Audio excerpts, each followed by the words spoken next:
Hi, my name is Wenjun Hou, and I'm a senior at Jesuit High School in Portland, Oregon. In my project, I designed a quantum computing algorithm to solve the knapsack problem using a quantum method called Grover search. The premise of the knapsack problem is that there are a lot of objects and a lot of types of objects, and each type of object has its own weight and its own profit. And you're trying to take as many of the objects as you can and put them in the knapsack, otherwise known as a bag, and you try to optimize the total number, the total profit of these items, and make sure that the total weight is less than the capacity of the bag.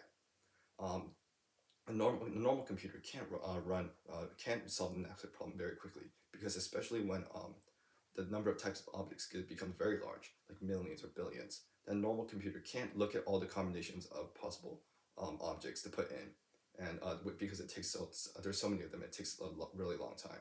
But my algorithm, it's a quantum computing algorithm, which means it can run on a quantum computer, which works differently than a normal computer.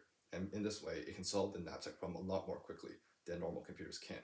And so the knapsack problem is very commonplace in a lot of industries. For example, companies need to organize millions of products into hundreds of warehouses. And by solving the knapsack problem more quickly, it allows an increased scale of the knapsack problem and these kind of situations that can be solved and made more efficient in this way. Also, of course, I want to continue my quantum research when I go to college and even probably after that. And so one thing I'm considering doing in college is, or after college, is starting a company or multiple companies like Elon Musk does, to commercialize quantum technology and my future quantum innovations.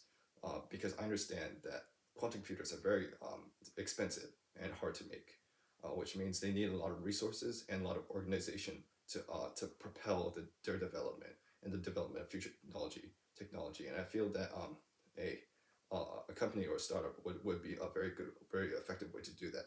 That's one thing I'm considering doing in the future. And another thing I like to do is I like to read a lot of history. I loved history since sixth grade, and my favorite topics, some of them are ancient Greece, like right after Alexander the Great, and also like France, any time in France, any period in that, and also the Byzantine Empire, its entire lifespan from like the entire 1,000 years it existed in the world. Also, I love reading about a lot of American elections. If you name any election year, I could probably tell you whoever everybody who ran for president that year, the Democratic primary, the Republican primary, the states that they won, and how the Senate went, and all that stuff, all that great stuff. And I also listen to a lot of music, a lot of rap, especially Eminem and Big Sean are my favorite artists. Especially a lot of Eminem. Some of his favorite songs, some of my favorite songs of his are "The Monster," "Lucky You" featuring Joyner Lucas, and in his new album that released a few months ago, let's see, Black Magic, These Demons, and Zeus. Those are some of my favorites from his new album. And I also like to read the books of George R. R. Martin, especially the Song of Ice and Fire series. I just love his world building, his complexity. I was really amazed how one person could think of such an amazing world, like such details, such intricacies.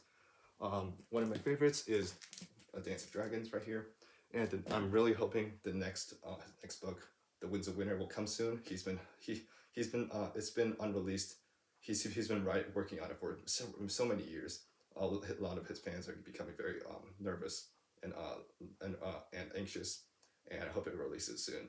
And so that's kind of an introduction about me. Thank you very much.